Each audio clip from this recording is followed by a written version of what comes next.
Hello everybody and welcome back to English by Vijay K M are. तो जैसा कि हमने लास्ट क्लास में किया था कि प्रोनाउन का हमने आइडेंटिफिकेशन देखी थी, प्रोनाउन का हमने पहचानना सीखा था और हाउ टू यूज़ प्रोनाउन, क्यों यूज़ होते हैं। एक एक्चुअल हमने उसमें जाना था कि how many types of pronoun और प्रोनाउन की डेफिनेशन जानी थी और हमने प्रोनाउन को देखा था कि एक्चुअल में लैंग्वेज में प्रोनाउन कैसे यूज़ होता है। ठीक है, अब इसके आगे की बात करते हैं, इससे आगे क्या सीखने को मिलता है। मैंने बताया था कि 10 टाइप्स ऑफ प्रोनाउन होते हैं, जो कि मैंने पर्सनल प्रोनाउन मैंने आपको टाइप्स भी लिखवाए थे। ठीक है, जिन्होंने लास्ट क्लास नहीं देखी वो लास्ट क्लास देखे, देन यहाँ से फिर कंटिन्यू करें। ठीक है, अब देख लीजिए होता क्या था इसमें। अब हमने जैसे कि हमने वो लास्ट क्लास में डिस्कस किया था, अब आज हम जो यूज करेंगे वो करेंगे हम पर्सनल प्रोनाउन। ठीक है, तो आप हेडिंग डाल लेना पर्सनल प्रोनाउन। अब हम डिस्कस करेंगे। अब यहां से हमारे प्रोनाउन आहिस्ता आहिस्ता आपका लेवल भी उठेगा और आहिस्ता आहिस्ता हम हर प्रोनाउन को सीखते चले जाएंगे। ठीक है, तो हेडिंग डाल लेना यूज ऑफ पर्सनल प्रोनाउन। ठीक है, फर्स्ट अपना है पर्सनल प्रोनाउन।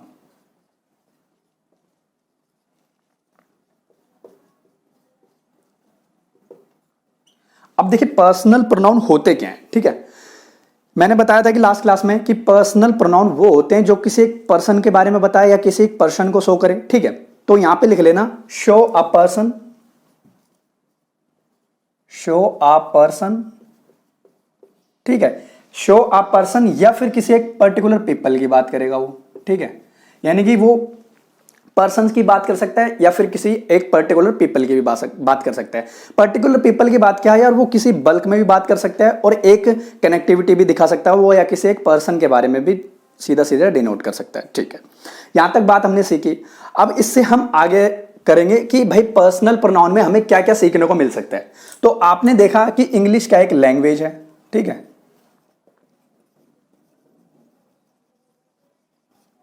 इंग्लिश क्या है, लैंग्वेज है। ठीक है, और लैंग्वेज में आपको पता है लैंग्वेज में दो चीजें होती हैं। क्या क्या होती हैं? एक तो स्पीकर होता है, आप सभी को पता है ये, और एक होता है लिसनर। ठीक है,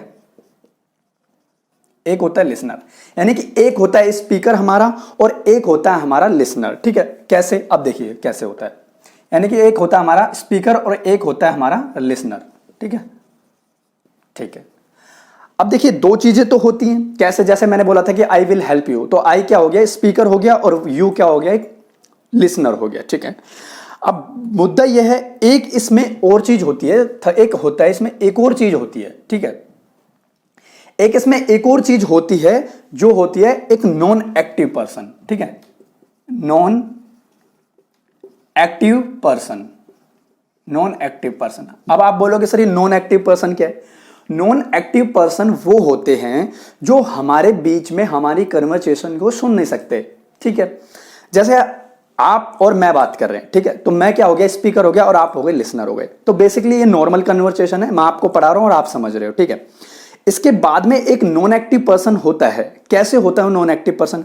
या वो नॉन एक्टिव, देखिए आपको, देखिए सीधा सीधा देखिए, आई स्पीकर क्या होता है, एक आई होता है, लिसनर क्या होता है, एक यू होता है। ठीक है, ये आपको सबको पता है। ठीक है, और इसके बाद में आई क्या हो सकता है, या तो वो ही हो सकता है या फिर वो शी हो सकता है। जैसा कि मैंने बताया था कि वो किसी पर्सन को डिनोट करेगा या फिर किसी एक पर्टिकुलर पीपल को डिनोट करेगा। ठीक है, यू का प्लूरल क्या होगा, हमेशा यू ही होगा। या तो ये हम सिंगुलर में यूज करेंगे इसको तो भी ये यू ही रहेगा, और इसको हम प्लूरल में यूज करेंगे तो भी ये यू ही रहेगा। ठीक है, यानी कि यू का सिंगुलर और यू का प्लूरल हमेशा यू ही रहेगा। ठीक है, इसके चेहरे सेम रहेंगे बट इनका यूजेस अलग अलग होता है, वो बाद में बात करेंगे। ठीक है, एक होता है नॉन एक्टिव पर्सन। अब नॉन एक्टिव पर्सन में क्या क्या हो सकता है? या तो वो इट हो सकता है, ठीक है, या वो दे हो सकता है। ठीक है, इट हो सकता है, दे हो सकता है, यानी कि एक्टिव नहीं है हमारी कन्वर्सेशन में, वो एक्टिव नहीं है। कैसे? अब सपोज मैंने आपके सामने ये लिख दिया कि मैंने आपके साथ मतलब कि we should respect our elder. मैंने ये लिख दिया सपोज आपसे कि we should respect our elders. ठीक है, यानी कि हमें अपने बड़ों की इज्जत करनी चाहिए। ठीक है, अब हमें अपने बड़ों की इज्जत करनी चाहिए, तो दैट मीन्स यार इसमें स्पीकर कौन है, मुझे ये बता दो। ठीक है, इसमें स्पीकर कौन है? ठीक है, अब इसमें स्पीकर कौन है? अब आप कहोगे कि यार रियल स्पीकर तो इसमें आई है। ठीक है, अब आई कैसे है रियल स्पीकर? कि we should respect our elders, we should respect our elders. तो एक बात बताइए कि वी शुड, यानी कि ये बात कह कौन रहा है? ये बात कह कौन रहा है, यानी कि ये बात तो मैं कह रहा हूं ना, क्योंकि स्टेटमेंट तो मैंने लिखे, देखो ये मैंने क्या लिखा है, we should respect our elders, कि हमें अपने से बड़ों की इज्जत करनी चाहिए, ठीक है। लेकिन ये बात को कह कौन रहा है, ये बात को मैं कह रहा हूं ना, तो इसमें पंगा यही है कि इसमें रियल स्पीकर कौन है, रियल स्पीकर तो आई है, क्योंकि मैं इस बात को कह रहा हूं कि रियल स्पीकर कौन है, आई है, ठीक है। और आई के इक्वल यहां पे क्या होना, क्यों ना होगा, फिर वी होगा, तो यही तो मैं कहना चाह रहा हूं, ठीक है। आई, देखिए लॉजिकल चीजों को सोचना, कॉन्सेप्चुअल चीजें चलेंगी, इसमें कोई रूल नहीं है, ये सिर्फ कॉन्सेप्ट क्रिएट होते हैं हमारे, ठीक है। कॉन्सेप्ट क्रिएट होते हैं, उसके बाद में मैं आपको चीजें अंडरस्टैंड करवाऊंगा। तो ये तो बिल्कुल बेसिक स्ट्रक्चर है आपको कि भाई स्पीकर कौन, क्योंकि ये चीजें नॉन होती है, ये चीजें जानना हमारे लिए कंपलसरी होता है, ठीक है। ये चीजें जानना हमारे लिए कंपलसरी होता है कि नॉन एक्टिव पर्सन कौन होते हैं, लिसनर कौन होते हैं, और हमारे लैंग्वेज में क्या क्या चीजें यूज हो सकती है, ठीक है। अब आपने सुना होगा कि भाई देखो स्पीकर लिसनर तो होता ही है, अब नॉन एक्टिव पर्सन को कैसे हम आइडेंटिफाई कर सकते हैं, नॉन एक्टिव पर्सन को हम कैसे आइडेंटिफाई कर सकते हैं, देखिए कैसे। अब मैं इस बात करूंगा इसकी नॉन एक्टिव पर्सन की। अब नॉन एक्टिव पर्सन क्या हो सकता है, वो हो भी सकता है मैं सामने और मैं नॉट, या वो हो भी सकता है या वो नहीं भी हो सकता, दोनों पॉसिबिलिटी यहां पे क्रिएट हो सकती है। बस ये है हमको चीजें पहचाननी कैसे हैं, ठीक है।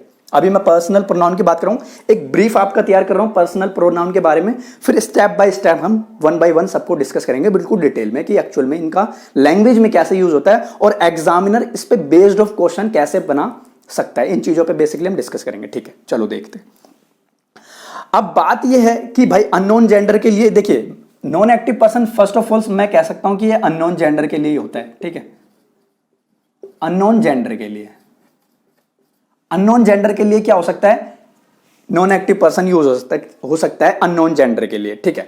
जैसे कैसे, अब सपोज मैं एक एग्जांपल, मतलब कि रियल लाइफ से आप एग्जांपल अटैच करना और एक सिचुएशन क्रिएट करते हैं, एक सिचुएशन क्रिएट करेंगे तो आपको दी बेस्ट समझ आएगा, ठीक। कैसे, अब सपोज आप घर पे हो, ठीक है, और आपका डोर क्लोज है, ठीक है, और आप मतलब कि वो पर्सन ने, हमको नहीं पता वो कौन है, और उसने डोर मतलब नॉक किया डोर उसने, और आपने क्या बोला कि हु इज इट, नहीं आपने ये बोल दिया कि हु इज शी, ठीक है, हु इज शी। तो यार आप एक बात बताओ, जैसे जब आपने ये बोला, जैसे मैंने एग्जांपल देख लीजिए, who is she, who is she, और आपने ये बोला, जैसे किसी ने दरवाजा नॉक किया और आपने सीधा सीधा बिना दरवाजा खोले और आपने ये बोला कि हु इज शी, तो यार आपने तो उसका जेंडर ही आइडेंटिफाई कर दिया, तो आपको कैसे पता कि लड़की ही है बाहर, शी यानी क्या होता है, लड़की, वुमन की बात कर रहे हैं हम, तो आपको ये चीज कैसे पता कि बाहर शी है, क्या पता बाहर ही भी हो सकता हो, ठीक है, बाहर ही भी हो सकता हो, क्या पता यार,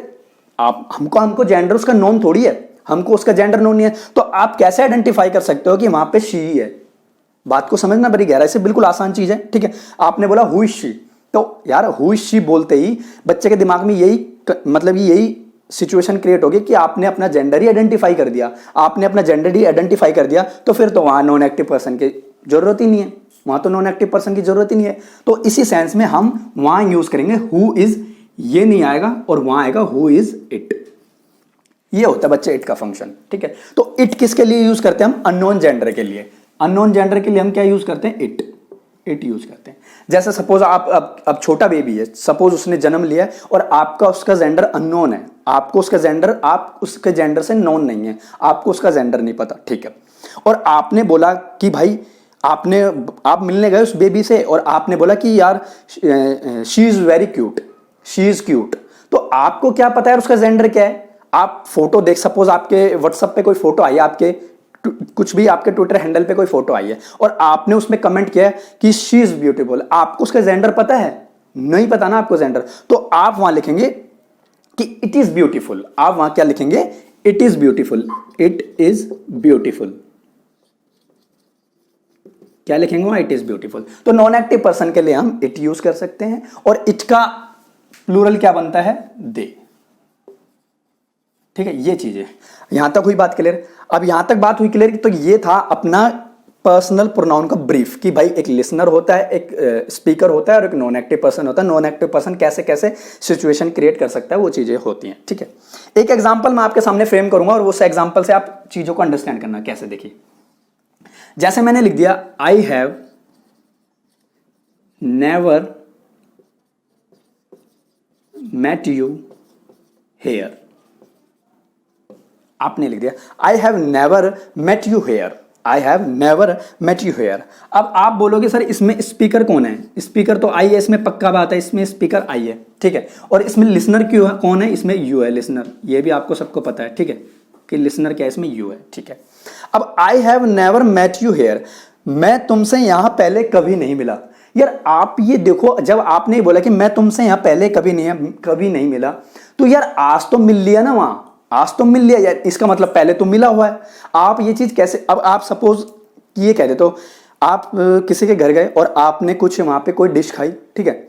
अब आप ये कह रहे हो कि यार मैंने ये डिश पहले कभी नहीं खाई, तो इसका मतलब आपकी सेंस ये, आप वो सामने वाला पर्सन, उसकी इंग्लिश स्ट्रांग थी, वो ये समझ गया कि भाई आपने ये पहले डिश खा रखी है, फिर तो तभी तो आप ये चीज कैसे कह सकते हो कि I have never met you here, इसका मतलब तुम पहले उस चीज से मिल चुके हो। तो ये दैट मीन्स ये सेंटेंस गलत है, और इसका एक्चुअल सेंटेंस क्या होगा, I have never met you here before, कि मैं आपसे यहां पहले कभी नहीं मिला। तो हुई ना सेंस, अब आपकी डेवलप होगी सेंस। तो ये था इसका एक्चुअल लॉजिकल कि स्पीकर और लिसनर क्या चीज होती है, ठीक है। यहां तक आप स्क्रीनशॉट लो, या फिर आप, मैं साइड में हट जाता हूं, प्रॉपर नोट्स मेंटेन करो, देन हम इसके बाद आगे वो करेंगे, ठीक है। स्क्रीनशॉट लो,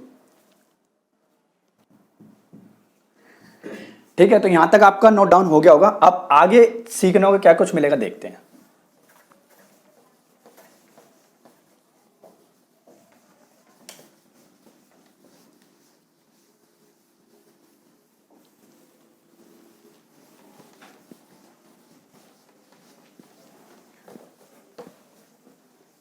देख लीजिए आगे क्या। अब इससे हम अगले स्टेप पे मूव करते हैं, ठीक है। और पर्सनल प्रोनाउन के अब हम देखेंगे केसेस। क्या देखेंगे, केसेस। या ये तो थी किसी एक पर्सन के बारे में, या फिर किसी एक पर्टिकुलर सिचुएशन के बारे में, कि शो अ पर्सन या फिर शो अ पीपल, कैसे हम इसको डिस्कस कर सकते हैं। अब हम देखेंगे पर्सनल प्रोनाउन के केसेस, जो हम एग्जाम में फेस करने को आपको मिलेंगे। तो आप डाल लेना पर्सनल प्रोनाउन ऑफ केसेस, ठीक है। पर्सनल प्रोनाउन के हम केसेस देखेंगे। अब केसेस कौन कौन से होते हैं, ठीक है, केसेस, ये केसेस देखते हैं इसके, ठीक है, क्या होते हैं। देखिए, अब पर्सनल प्रोनाउन के 3 केसेस होते हैं, वो मैं आपको बता देता हूं। एक होता है सब्जेक्टिव केस, एक होता है सब्जेक्टिव केस, ठीक है। एक होता है अपना ऑब्जेक्टिव केस, ठीक है। और एक होता है अपना पॉजेसिव केस, पॉजेसिव केस, ठीक है। अब इन तीनों का क्या यूज होता है इंग्लिश फंडामेंटल में, ठीक है, ठीक है, देखते हैं। अब आपको पता है लॉजिकल सब्जेक्टिव केस कौन कौन से होते हैं हमारे, आई, वी, यू, दे, ठीक है, ये सब होते हैं हमारे सब्जेक्टिव केस, ठीक है। दे के बाद में रह जाता अपना शी, रह जाता अपना, ठीक है, और एक रह जाता अपना इट। ये होते हैं हमारे सब्जेक्टिव केस, ठीक है। और वहीं अपने ऑब्जेक्टिव केस क्या होता है, आई का क्या हो जाता होगा, मी, ठीक है। वी का क्या हो जाता होगा, आवर। यू का क्या रहता है, यू का क्या रहता है, यू का यू ही रहता है सेम, ठीक है। दे का क्या हो जाता था, दे का क्या हो जाता था, दे का देयर हो जाता था, ठीक है। शी का क्या हो जाता था, हर। और इट का क्या रह सकता था, इट, सेम रहता था इट का इट। अभी बात करेंगे कि इट का इट सेम के क्यों रहता है, ये चीजें हम डिस्कस करेंगे, ठीक है। और यहां पे हमारा रह जाता था दे का क्या हो जाता था, दैम, देयर नहीं दैम हो जाता था दे का, ठीक है। ये सब चीजें हमको देखने को मिली।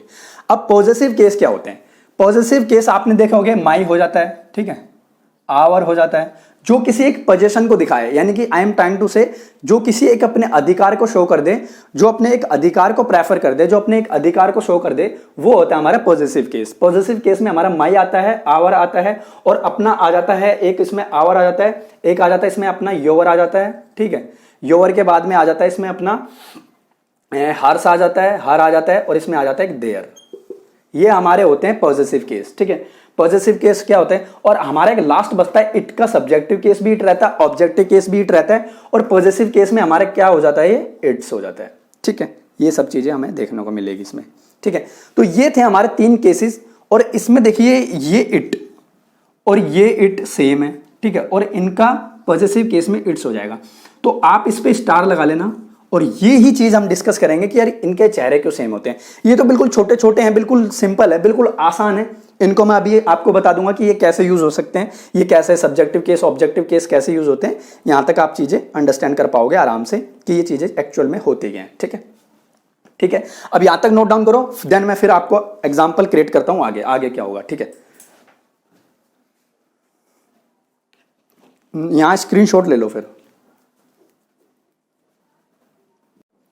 चलो आपका कॉपी हो गया होगा। अब मैं ये चीज यहां से रिमूव करूंगा, देन आगे हम बढ़ते हैं। क्या है देखो,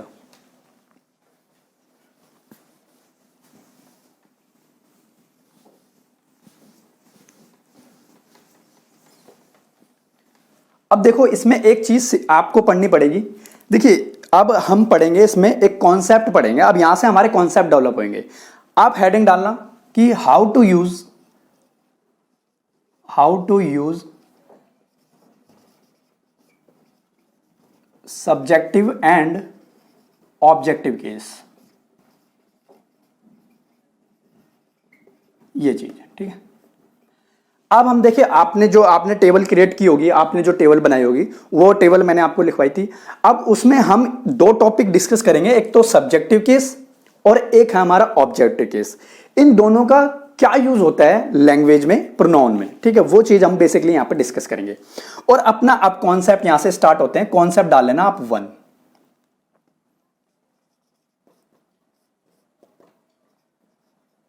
कॉन्सेप्ट नंबर 1। अब देखिए कॉन्सेप्ट में क्या सीखने को मिलेगा। देखिए इसमें एक कॉन्सेप्ट आता है बच्चे, वर्ब कॉन्सेप्ट। ठीक है, इसमें आता है एक वर्ब कॉन्सेप्ट। अब ये वर्ब कॉन्सेप्ट होते क्या हैं? ठीक है, आपने देखा होगा कि जब हम वर्ब कॉन्सेप्ट पढ़ते हैं तो वर्ब कॉन्सेप्ट में एक आपको यहां पे एक वर्ब गिवन होगी। ठीक है, और उस वर्ब के पहले एक सब्जेक्टिव केस यूज होगा। ठीक है, एक सब्जेक्टिव केस यूज होगा और उसके बाद में एक होगा अपना ऑब्जेक्टिव केस यूज। ठीक है, ऑब्जेक्टिव केस, ये चीजें यहां पे देखने को मिलेगी। ठीक है, subjective case and objective case. ठीक, ये चीज वर्ब कॉन्सेप्ट पढ़ रहे हैं। और वर्ब में आपको पता है कि जब एक वर्ब हम यूज करते हैं तो उस वर्ब को अपना सब्जेक्ट की रिक्वायरमेंट होती है। वर्ब यूं कहते हैं कि मैं अपना सब्जेक्ट लूंगी और वर्ब यूं कहता है कि मैं अपना ऑब्जेक्ट भी क्रिएट करूंगी। तो दैट मीन्स मेरे कहने का मतलब ये है, जब किसी सेंटेंस में एक वर्ब गिवन हो तो वो अपना सब्जेक्ट स्पेसिफिक सब्जेक्ट लेगी और वो अपना कहीं ना कहीं एक ऑब्जेक्टिव स्पेसिफिक अपना ऑब्जेक्टिव यूज करवाएगी। कैसे? एग्जाम्पल से चीजें समझेंगे। ठीक है, कैसे देखिए। अब देखिए वर्ब होती है तो वर्ब क्या क्या चीजों को रिप्रेजेंट कर सकती है। कि यार देखो आपने देखा, अगर आपके यूज ऑफ वर्ब आपने सही से पढ़ा होगा तो आपको पता होगा कि वर्ब क्या होते हैं। अदरवाइज यहां पे सीखना, जब हम वर्ब डिस्कस करेंगे तो उसमें मैं बताऊंगा कि वर्ब का क्या क्या यूज होता है और how many types of verb, और वर्ब एक क्या क्या चीजों को रिप्रेजेंट कर सकते हैं, वो बाद की बात है। यहां तक सीखेंगे, पहले इस पे ध्यान दो। एक वर्ब होती है और वर्ब होती है बच्चे, जब वर्ब देखिए क्या क्या क्रिएट कर सकती है। वर्ब या तो कोई एक एक्शन क्रिएट कर सकती है। ठीक है, वर्ब या तो कोई एक एक्शन क्रिएट कर सकती है, या फिर कोई एक पोजीशन क्रिएट कर सकती है। ठीक है, या फिर वो किसी एक अधिकार के बारे में बता सकती है। ठीक है, और वर्ब एक चीज और क्रिएट करती है, हैपनिंग। वर्ब क्या है? एक हैपनिंग को रिप्रेजेंट कर सकती है। कि एक हैपनिंग की सेंस में हम कैसा यूज करेंगे, एक हैपनिंग को रिप्रेजेंट कैसे करेगी एक वर्ब। ठीक है, एक वर्ब एक हैपनिंग को रिप्रेजेंट कैसे करेगी। ठीक है, अब देखिए एक्शन होता है बच्चे, और एक्शन क्या होता है? या तो एक्शन की या तो फिर एक डूअर के सेंस में होता होगा। ठीक है, एक्शन या तो फिर एक डूअर के सेंस में होता होगा, और जो एक पोजीशन शो करवा दे वो क्या होगा? एक होल्डर के सेंस में यूज होगा। ठीक है, बड़ी आसान चीज है ये। और हैपनिंग को जो रिप्रेजेंट कर जाए, जो एक हैपनिंग को जो चीज कर जाए, तो वो किसी चीज को क्या करवाएगी? रिप्रेजेंट करवाएगी। किसी चीज को क्या कराएगी? रिप्रेजेंट करवाएगी। एक हैपनिंग को रिप्रेजेंट करवाएगी। तो ये थे हमारे वर्ब कॉन्सेप्ट। और वर्ब कॉन्सेप्ट में देखना आपने सब्जेक्टिव केस और ऑब्जेक्टिव केस। ठीक है, और वर्ब तीन चीजों को प्रेफर करते हैं, या तो कोई वह हैपनिंग को शो ऑफ करेगी, या फिर वो किसी पोजीशन को शो ऑफ करेगी, या फिर वो किसी एक एक्शन को शो करेगी। ठीक है, एक्शन क्या होता है? एक डूअर होता है, और पोजीशन क्या होते हैं, या किसी एक पोस्ट एक होल्डर को शो करेगी, और पोजीशन होती है हमारी जो हैपनिंग हमारा दिखाएगा, वो हैपनिंग के सेंस में उस वर्ब को वो रिप्रेजेंट करेगी। ठीक है, अब एग्जाम्पल हो जाए तो मजा आ जाए, क्योंकि एग्जाम्पल से सारी चीजें क्रिएट होती हैं, और एग्जाम्पल नहीं है तो इंग्लिश में कुछ नहीं है। ठीक है, कैसे देखिए, अब एग्जाम्पल मैं यहां लिखा देता हूं। चलो एग्जाम्पल देखो आपके सामने क्या है। एग्जाम्पल आपके छोटे छोटे एग्जाम्पल लूंगा, देन बड़े लूंगा फिर। राम, ठीक है, राम एट एन एप्पल, ये लिख दिया मैंने। राम एट एन एप्पल, ये लिख दिया मैंने। ठीक है, अब आप देखना इसमें, अब आप देखो इसमें लॉजिकल सेंस देखो कि ये क्या है, एक एट क्या एक वर्ब है। ठीक है, और वर्ब को अपना सब्जेक्ट चाहिए ही चाहिए, तो राम क्या हो गया, एक सब्जेक्ट के सेंस में यहां पे यूज हो गया। ठीक है, शॉर्ट में लिख रहा हूं, सब्जेक्ट के सेंस में यूज हो गया। ठीक है, अब एक बात बताओ आप, जब आपने देखा कि यार वर्ब गिवन है और वर्ब को अपना सब्जेक्ट चाहिए, तो वर्ब ये भी तो कहती होगी कि मुझे अपना एक ऑब्जेक्ट भी चाहिए, तो दैट मींस एप्पल यहां पे क्या है, एक ऑब्जेक्ट के सेंस में यूज हो रहा है। क्या है, एक ऑब्जेक्ट के सेंस में यूज हो रहा है। ठीक है, तो यार बड़ा आसान है। अब देखिए, Ram ate an apple, Ram ate an apple, अब राम ने क्या चीज खाई होगी भाई, सेब खाया होगा, तो वो जो सेब खाया ना उसने, तो उसने क्या चीज उसमें रिप्रेजेंट हुई है, उसमें एक एक्शन हुआ है, क्योंकि खाने का काम हुआ है, क्योंकि खाने का काम होता है एक एक्शन। यानी कि सपोज अब मैं यहाँ खड़ा हूं और मैं यहां तक चल के आया, मैं यहां तक यूं चल के गया, तो दैट मीन्स जो मैं यहां से मैंने जो चला मैं, तो उसमें एक टाइम ड्यूरेशन तो होगी, तो दैट मीन्स यहां से यहां तक जो मैं चल के आया एक एक्शन ही तो रिप्रेजेंट हुआ। ठीक है, जैसे मैं बोल देता हूं कि ही रन फास्ट, तो आपने क्या किया, दौड़ने का काम किया, और वो दौड़ने में क्या चीज छुपी हुई है, आपने कोई एक्शन ही तो किया है, खाओ पियो दौड़ो, इसमें क्या चीजें होती है, एक एक्शन होती है जो किसी एक एक्शन को रिप्रेजेंट करता है। तो दैट मीन्स मैंने कहा कि सब्जेक्ट है और सब्जेक्ट को अपना वर्ब को अपना सब्जेक्ट चाहिए और उस वर्ब को अपना ऑब्जेक्ट चाहिए, और एक्शन हुआ यहाँ पे। अब ये कौन सी वर्ब है, एक एक्शन वर्ब है, एक क्या है, एक एक्शन वर्ब है। यहां तक हुई बात क्लियर? ठीक है, कोई डाउट? नेक्स्ट एग्जांपल पे मूव करते हैं। एग्जाम्पल हमारे सामने एक और एग्जाम्पल लेता हूं मैंने लिख लिया यहां पे, they have a new car, they have a new car, ये लिख दिया मैंने, है ना। अब आप देखो लॉजिकल, आपने देखा कि हैव यहां पे क्या एक वर्ब है, ठीक है, और वर्ब को अपना सब्जेक्ट चाहिए, तो दैट मींस दे यहां पे क्या एक सब्जेक्ट की तरह सेंस यूज हुई है यहां पे। ठीक है, सब्जेक्ट की तरह यूज हुआ है। और आपने जब ये भी चीजें ध्यान रखना, आप मैंने जो टेबल बनवाई थी उसमें दे सब्जेक्टिव केस है या ऑब्जेक्टिव केस है, आपको ये भी ध्यान रखना है, ये भी ध्यान रखना है, क्योंकि ये तो भाई नाम है, नेमिंग वर्ड है। अब देखना मैं इसको प्रोनाउन में कैसे उतार रहा हूं, तो दैट मींस वर्ब चाहिए और वर्ब को अपना सब्जेक्ट चाहिए, और सब्जेक्ट के बाद में अपना एक ऑब्जेक्ट क्रिएट करेगा। तो यहाँ पे कार क्या है, एक ऑब्जेक्ट के सेंस में यूज हो रहा है यहाँ पे, ये एक ऑब्जेक्ट की सेंस में यहां पे यूज हो रहा है, क्योंकि अब देखिए they have a new car. अब आप क्या कह रहे हो, they have a new car, यानी कि उनके पास एक नई गाड़ी है। तो दैट मींस कहीं ना कहीं आप अपने अधिकार के बारे में बता रहे हो कि आपके पास एक गाड़ी है। ठीक है, आप अपने पोजीशन के बारे में बता रहे हो, तो दैट मींस ये कौन सी वर्ब है, पोजीशन वर्ब है। ये कौन सी वर्ब है, पोजीशन वर्ब है। कहीं ना कहीं आप अपना अधिकार यहां पे दिखाने की कोशिश कर रहे हो, तो दैट मींस यहां पे दे क्या है बच्चे, यहां पे दे क्या है, यहां पे पर्सनल प्रोनाउन है, पर्सनल प्रोनाउन, दे यहां पे क्या है, पर्सनल प्रोनाउन। तो ये चीजें थी हमारी वर्ब कॉन्सेप्ट में कि हमने क्या चीजें सीखने को मिलती है, हमारी क्या चीजें सीखने को नहीं मिलती। ठीक है, एक एग्जांपल आपके सामने और फ्रेम करता हूं, उससे आपको मतलब और आइडेंटिफाई हो जाएगा, आपको और तरीके से चीजें आप सीख जाओगे। ठीक है, मैंने लिखा है पे ही/हिम, ही हिम सॉ, शी या हर yesterday, ये चीज देखिए। अब देख लीजिए आपने देखा कि यार सॉ क्या है, एक वर्ब है, सॉ एक वर्ब है, और आपने देखा यार वर्ब से पहले तो मुझे सब्जेक्टिव केस चाहिए ना, वर्ब से पहले तो मुझे सब्जेक्टिव केस चाहिए। अब आप पहचानो सब्जेक्टिव केस इनमें से कौन सा हो सकता है, ही हो सकता है, हिम हो सकता है। आपने कहा सर हिम तो हो नहीं सकता, ही हो सकता है, तो दैट मीन सब्जेक्टिव केस यहाँ पे क्या है, ही। और आपने देखा कि वर्ब को अपना ऑब्जेक्ट चाहिए, तो आप देखो अब इसमें से ऑब्जेक्टिव केस कौन सा है, यस ही तो हो नहीं सकता सब्जेक्टिव केस, दैट मीन्स यहाँ पे हर सब्जेक्टिव केस है, ये नहीं है सब्जेक्टिव केस, तो ये नहीं आएगा, और यस्टरडे ये है। Got it? यहां तक कोई डाउट है तो आप कमेंट में लिख देना अपने डाउट्स, अदरवाइज ये था हमारा वर्ब कॉन्सेप्ट। और वर्ब कॉन्सेप्ट में पढ़ा हमने सब्जेक्टिव एंड ऑब्जेक्टिव केस, ये चीजें कैसे ड्राइव होती हैं, आपने ये सब सीखा कि ये चीजें कैसे ड्राइव होती हैं, कंप्लीट सीखा आपने। अब हम आगे स्टेप बढ़ेंगे, आगे हमें सीखने को क्या मिलेगा वो चीजें हम डिस्कस करेंगे, ठीक है। यहां तक करो नोट डाउन।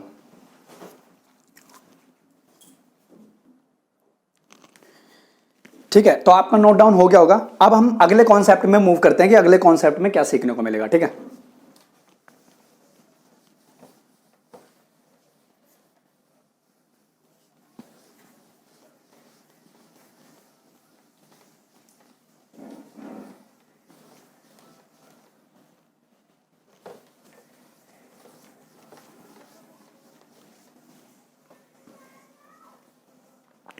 देख लीजिए, अब अगला कॉन्सेप्ट हमारे सामने क्या है, ठीक है। अब तक हमने सीखा एक वर्ब कॉन्सेप्ट, और वर्ब कॉन्सेप्ट में प्रोनाउन का कैसे यूज हो सकता है आपने बहुत अच्छे तरीके से सीखा। और आपका अगर कोई भी डाउट है तो मुझे इंस्टाग्राम पे मैसेज करना, लिंक मैं डिस्क्रिप्शन में दे दूंगा आपको, ठीक है। और कमेंट में भी आप अपना कमेंट छोड़ सकते हो। अगर आपको कोई भी डाउट होता है, किसी भी एग्जाम्पल में कोई चीज़ नहीं समझ में आई तो मैं आपको बता दूंगा, ठीक है। वो मुझे मैसेज कर देना इंस्टाग्राम पे। अब बात आती है यार, अब आगे क्या है सीखने को। देखिए, आपने पहले कॉन्सेप्ट में सीखा वर्ब कॉन्सेप्ट। अब यहां पे जो दूसरा कॉन्सेप्ट निकल के आता है ना, वो है हमारा दूसरा कॉन्सेप्ट हमारा क्या निकल के आएगा, ठीक है। ये हमारा प्रेपोजिशन कॉन्सेप्ट, ये है हमारा प्रेपोजिशन कॉन्सेप्ट। अब देख लीजिए प्रेपोजिशन कॉन्सेप्ट में क्या है, ठीक है। प्रेपोजिशन कॉन्सेप्ट में क्या सीखने को मिल सकता है, अब देख लीजिए, मैं यहां पे आपको चीजें डिस्कस करवाने की कोशिश करूंगा। देखिए, प्रेपोजिशन कहती है कि मुझे अपने ऑब्जेक्ट की रिक्वायर होती है, यानी कि preposition plus object, preposition plus object. देखिए, लैंग्वेज, इंग्लिश लैंग्वेज में प्रेपोजिशन एक ऐसा इकलौता टॉपिक है जो अपना ऑब्जेक्ट स्पेसिफिक खुद क्रिएट करता है, ठीक है। वो किसी वर्ब पे डिपेंड नहीं होता, वो अपना ऑब्जेक्ट खुद तैयार करता है, ठीक है। जैसे मैं बोल दूं यार मैं इंग्लिश पढ़ाता हूं तो मैं अपना कंटेंट मैं खुद तैयार करता हूं, तो दैट मीन्स मैं क्या हूं, अपने पे ऊपर मैं डिपेंडेंट हूं, मैं किसी और पे डिपेंड नहीं हूं, मैं अपने ऊपर डिपेंड हूं, ठीक है। ऐसा ही प्रेपोजिशन कहता है कि प्रेपोजिशन यूं कहता है कि मैं तो अपना ऑब्जेक्ट खुद तैयार करूंगा, ठीक है। तो दैट मीन्स यहां पे बाइलिंगुअल लिख लेना कि प्रेपोजिशन का ऑब्जेक्ट, प्रेपोजिशन का ऑब्जेक्ट, यानी कि प्रेपोजिशन खुद अपना एक ऑब्जेक्ट लेती है, ठीक है। यहां तक बात हुई क्लियर। और प्रेपोजिशन का इसमें यार यूज क्या है, पर्सनल प्रोनाउन में प्रेपोजिशन का क्या यूज हो सकता है, तो प्रेपोजिशन क्या कहता है कि प्रेपोजिशन कहता है कि रिलेटिंग वर्ड्स। प्रेपोजिशन कहता है कि मैं वर्ड्स को रिलेट कराऊंगा एक स्पेसिफिक सेंटेंस में, वर्ड्स को मैं क्या कराऊंगा, रिलेट कराऊंगा, ठीक है। और relate to words in a sentence, ये दो चीजें प्रेपोजिशन क्रिएट करवाता है, ठीक है। कैसे, अब देख लीजिए, देखिए प्रेपोजिशन वो चीज होती है, प्रेपोजिशन हमेशा रिलेट कराने का काम करता है जब चीजें रिलेट ना हो रही हो, और प्रेपोजिशन हम वहीं यूज कर सकते हैं जहां हमें रिक्वायर हो। जब चीजें हमारी रिलेट ना हो तो प्रेपोजिशन ये कहता है कि आप मुझे यूज कर सकते हो जब चीजें रिलेट ना हो।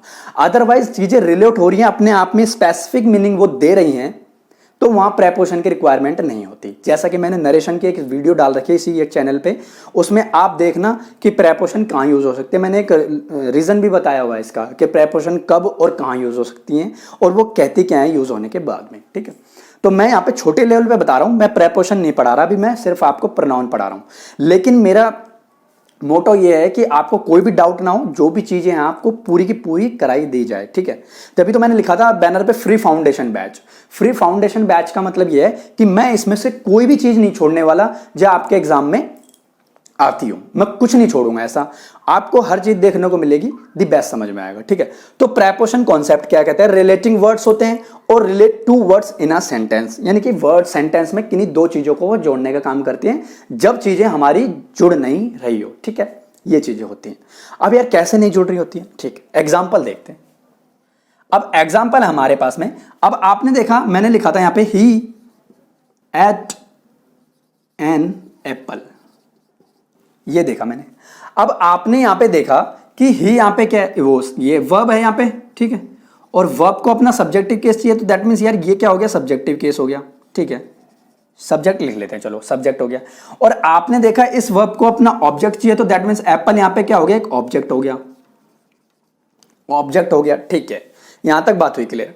अब आप ये देखो यार, यहां पे ये जो एन है ना, ये एक आर्टिकल है, ये एक आर्टिकल है, क्या है, एक आर्टिकल है, यहाँ पे एक आर्टिकल के सेंस में तरह काम कर रहा है। तो दैट मीन्स यार ये ही एच एन एप्पल कहीं ना कहीं अपने आप में पूरा कंप्लीट मीनिंग तैयार है, ही एच एन एप्पल, कि उसने या वह एप्पल खा रहा है, ठीक है, यहां तक अपने आप में मीनिंग कंप्लीट है, कोई हमें प्रेपोजिशन की यहां पे रिक्वायरमेंट नहीं है, यहां पे हमें कोई प्रेपोजिशन की यहां पे हमें रिक्वायरमेंट नहीं है, ठीक है।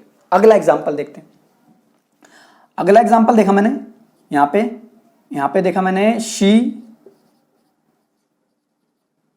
सॉ हिम, ये देख लेते हैं, शी सॉ हिम, यानी कि कह रहा है कि शी ने हिम को देखा, शी ने हिम को देखा, तो दैट मीन्स यहां पे क्या है, एक वर्ब है ये, और वर्ब को अपना ऑब्जेक्टिव केस चाहिए, तो दैट मीन्स हिम क्या होता है, एक ऑब्जेक्टिव केस ही होता है।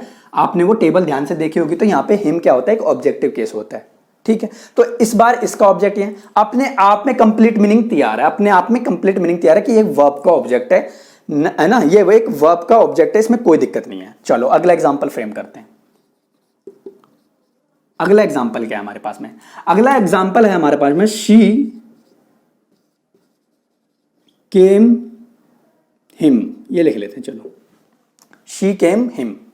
अब मुझे एक बात बताओ यार, शी केम हिम, अब एक बात बताओ मुझे लॉजिकल, ये अपना एक क्या है, एक वर्ब है, ठीक है, और वर्ब को अपना सब्जेक्ट चाहिए, तो दैट मीन्स यार ये तो सब्जेक्ट है, ठीक है, और इसको अपना एक ऑब्जेक्टिव केस चाहिए, तो हिम क्या है पे ऑब्जेक्टिव केस है, ये आपको पता है, हिम ऑब्जेक्टिव केस है, ठीक है।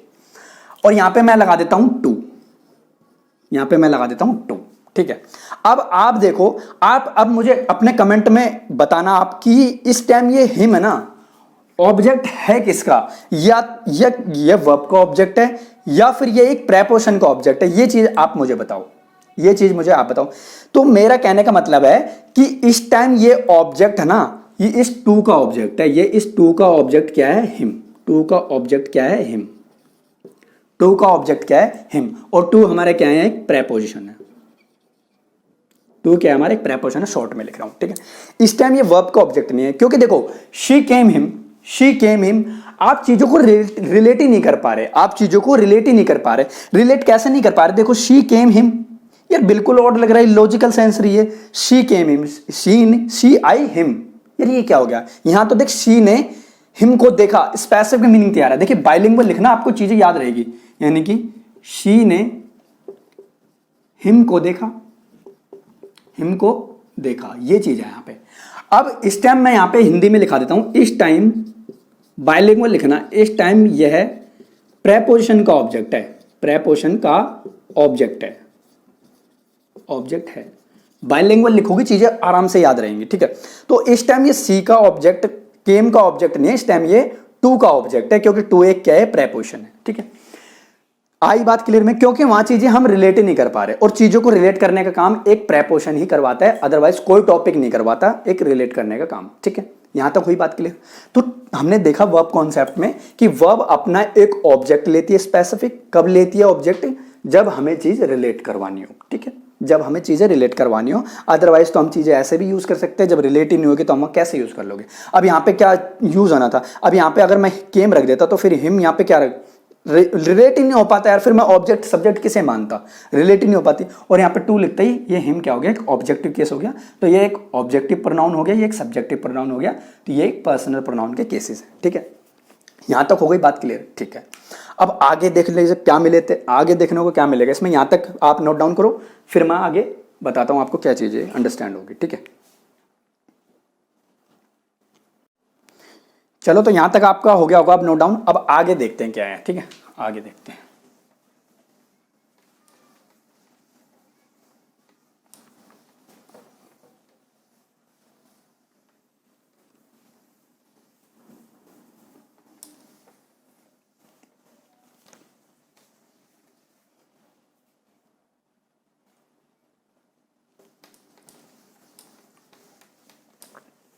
देखो आगे क्या सीखने को मिलेगा, ठीक है। अब देखते हैं क्या, देखिए अब होता है ये भी प्रेपोजिशन कॉन्सेप्ट है, और प्रेपोजिशन कॉन्सेप्ट होता है उसके बाद में, देखिए प्रेपोजिशन प्लस ऑब्जेक्ट कब आते हैं, जब वो कहीं ना कहीं एक एक्स्ट्रा इंफॉर्मेशन का काम करते हैं। ठीक है, अब हम सीखेंगे यहाँ पे प्रेपोजिशन प्लस कॉन्सेप्ट, यानी कि प्रेपोजिशन प्लस ऑब्जेक्ट कब आता है, जब ये कहीं ना कहीं एक एक्स्ट्रा इंफॉर्मेशन का काम करते हैं। क्या करते हैं? एक extra information, extra information.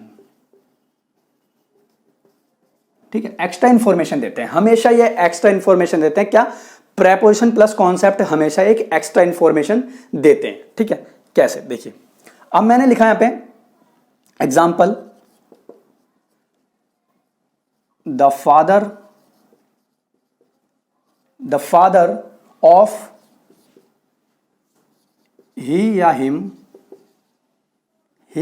Is a doctor, ये लिख लेते हैं। चलो ठीक है, द फादर ऑफ ही या हिम इज अ डॉक्टर। ठीक है, चलो देखते हैं।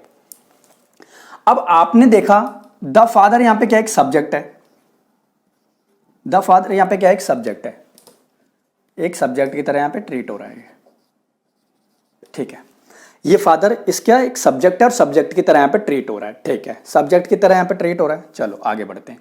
अब आपने देखा कि जब ये सब्जेक्ट की तरह क्रिएट हो रहा है और आपने देखा ऑफ यहां पे क्या एक प्रेपोजिशन है, ऑफ यहां के क्या एक प्रेपोजिशन है, और प्रेपोजिशन को अपना ऑब्जेक्ट चाहिए। ठीक है, तो अपना ऑब्जेक्ट चाहिए तो दैट मींस यहां पे ही की जगह ही आना है या हिम आना है? आपने बोला सर ही माना है, ही नहीं आएगा। ठीक है, चलो यहां तक बात हुई क्लियर। अब मुझे ये बता दो, यहां पे ये इज है ना, ये एक वर्ब है। ठीक है, इसका सब्जेक्ट आपने देखा, इसका सब्जेक्ट ये है। ठीक है, क्योंकि भाई वर्ब को अपना सब्जेक्ट चाहिए और वर्ब को अपना सब्जेक्ट चाहिए, तो दैट मींस वर्ब यहां पे क्या क्रिएट करवा रहा है, ये अपना सब्जेक्ट क्या हो गया, इसका फादर हो गया, इसका क्या हो गया सब्जेक्ट, द फादर। ठीक है, यहां तक बात हुई क्लियर। तो इसका सब्जेक्ट हो गया द फादर। अब देखो, आपने जो ये इंफॉर्मेशन क्रिएट करी है ना आपने, ये इतनी इंफॉर्मेशन, ये वाली जहां पे मैं ब्लू कलर से मैंने ट्रायंगल या रेक्टेंगल मैंने बनाया ब्लू सर्कल से, वो चीजें देखना आप। अब जब मैंने ये लिख दिया यहाँ पे, अब यार इस सेंटेंस को अगर मैं यहां से थोड़ी देर के लिए हटा दूं तो क्या बचेगा हमारे पास में, the father is a doctor, the father is a doctor. तो सेंटेंस तो अब भी सही है, सेंटेंस तो अब भी सही है। यार देखो ना, the father is a doctor, यानी मेरे पिता हैं जो एक डॉक्टर है, ये ठीक है।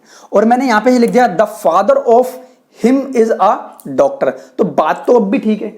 तो प्रेपोजिशन प्लस ऑब्जेक्ट ये क्रिएट करवाती हैं, ये अपनी एक एक्स्ट्रा इंफॉर्मेशन देती हैं, और उस एक्स्ट्रा इंफॉर्मेशन को अगर हम सेंटेंस से हटा दें, अगर उस एक्स्ट्रा इंफॉर्मेशन को हम सेंटेंस से ग्रैब कर ले, हटा दें, तो हमारे सेंटेंस पे कोई फर्क नहीं पड़ेगा भाई, हमारे सेंटेंस पे कोई फर्क नहीं पड़ेगा। आप देखो, the father is a doctor, मेरे पिता कंप्लीट अपने आप में मीनिंग तैयार है। तो दैट मींस इस सेंटेंस को अगर मैं यहां से हटा भी दूं ना, तो हमारे सेंटेंस पे कोई फर्क नहीं पड़ेगा। ये होता है प्रेपोजिशन कॉन्सेप्ट में, preposition plus object extra information create करती हैं, और एक्स्ट्रा इंफॉर्मेशन क्रिएट करने के बाद में वो अपनी एडिशनल जानकारी देती हैं।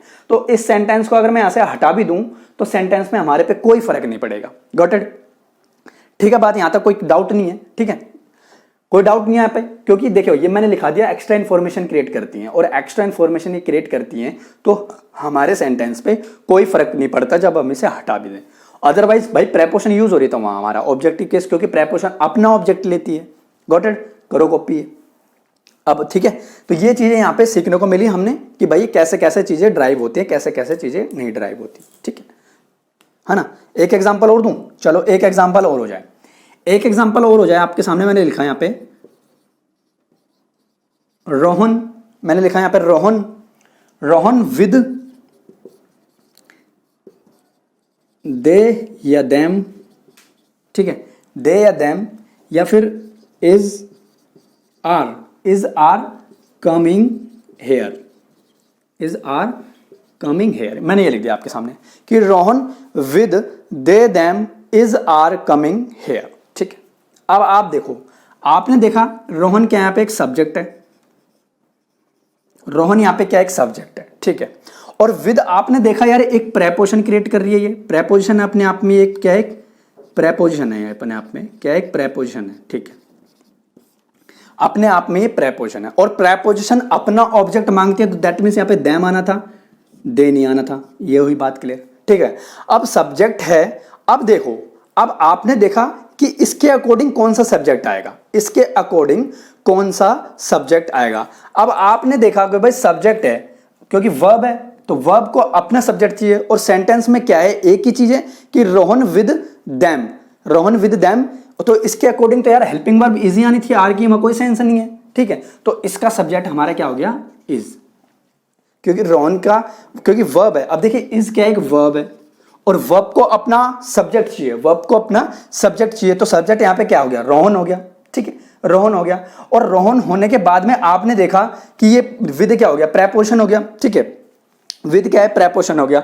और अब आप देखो, अब आप देखो यहां से यहां तक की ये चीजें, यहां से यहां तक की चीजें, यहां से यहां तक की चीजें, ये देखिए एक एक्स्ट्रा इंफॉर्मेशन क्रिएट कर रही हैं, ये क्या कर रही है, एक एक्स्ट्रा इंफॉर्मेशन क्रिएट कर रही है, ये एक एक्स्ट्रा इंफॉर्मेशन क्रिएट कर रही है।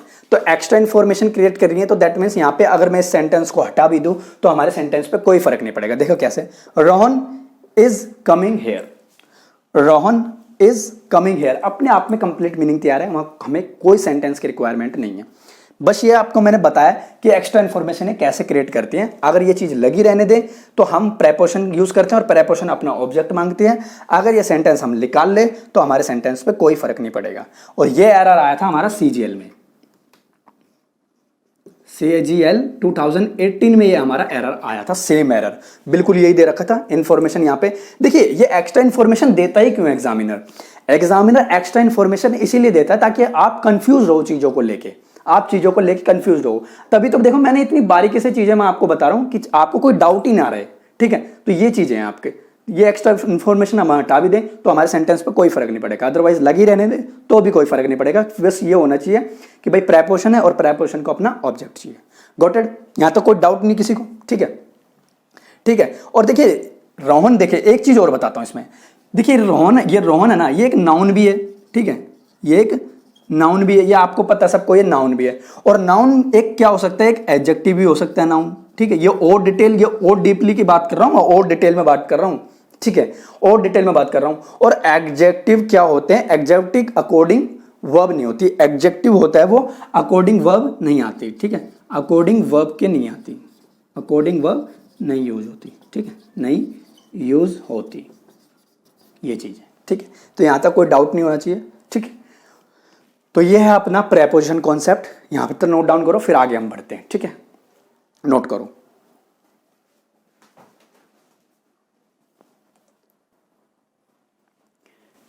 ठीक है, यहां तक हो गया होगा आपको नोट डाउन। अब अगले कॉन्सेप्ट में हमें क्या देखने को मिलेगा, ठीक है, देखते हैं, चलो।